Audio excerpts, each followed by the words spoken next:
रोहित की दीदी समीक्षा की शादी अर्पित से हुई थी। रोहित 20 साल का था जो कि अपना पूरा दिन मोबाइल पर ही निकालता था। कभी पबजी खेलता तो कभी यूट्यूब चलाता। एक दिन अर्पित और समीक्षा समीक्षा के मम्मी पापा से मिलने आते हैं और देखते हैं कि रोहित मोबाइल से हटने को तैयार ही नहीं है। अरे रोहित, तुम्हारी तो आईआईटी की परीक्षा है ना? तुम तैयारी नहीं कर रहे हो परीक्षा की?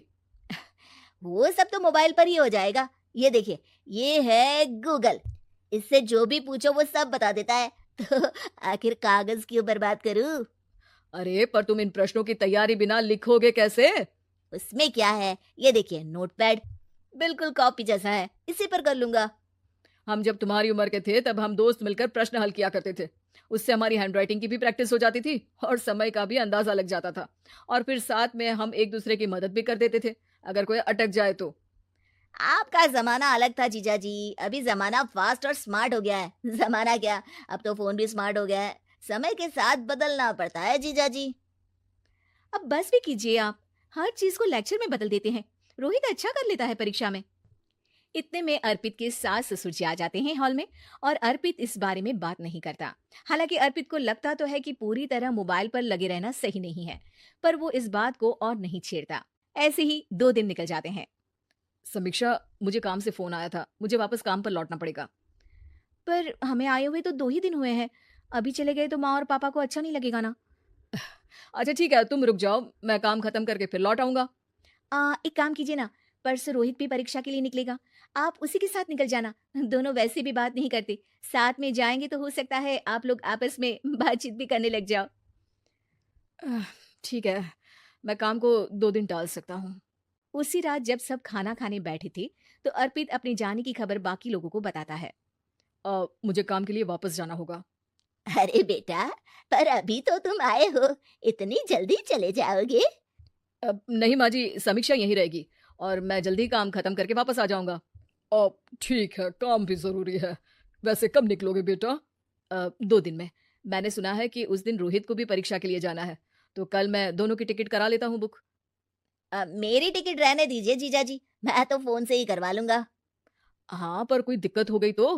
अरे कोई दिक्कत नहीं होती जीजा जी, फोन सब कर सकता है। हमारे फोन के रिचार्ज से लेकर टीवी का रिचार्ज सब रोहित यही फोन से बैठे बैठे कर देता है।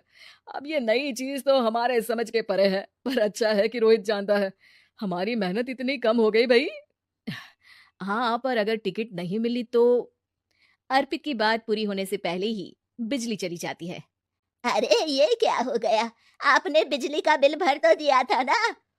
अरे नहीं, मैं तो भूल गया था। अरे टेंशन मत लो माँ। देखा जीजा जी, आप बिजली का बिल भी भर सकते हो, समय बदल गया है। एक बार फिर अर्पित इस बात पर बहस नहीं करता। अगले दिन जाकर अपनी टिकट करवाता है और पैकिंग कर रहा होता है जब शाम को अचानक से रोहित के चिल्लाने की आवाज आती है। नहीं, प्लीज प्लीज हो जा, ऐसा मत कर यार, प्लीज हो जा। अरे क्या हो गया रोहित? दीदी, सर्वर हैंग हो गया, मेरी टिकट नहीं हो पाई दीदी। क्या मतलब टिकट नहीं हो पाई?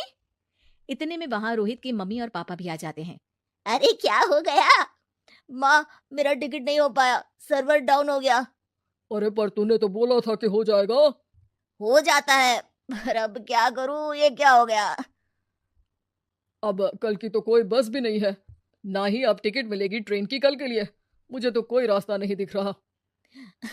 अब फिर लगता है मेरा ये साल बर्बाद हो जाएगा। घर पर एकदम से दुख का माहौल छा जाता है और सब रोहित को डांटते हैं, पर इतने में अर्पित वहां आ जाता है। आप सब रोहित को क्यों डांट रहे हैं?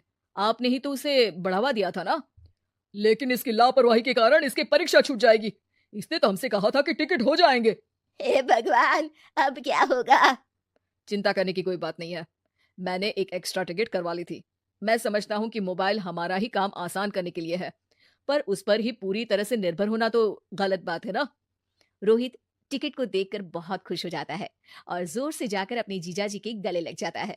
सॉरी जीजा जी, मुझे आपकी बात ध्यान से सुननी चाहिए थी, पर थैंक यू सो मच। हाँ बेटा, तुमने तो इसका भविष्य बचा लिया। शिक्षा, दूसरों से मदद मांगना गलत नहीं, पर दूसरों पर निर्भर हो जाना गलत है।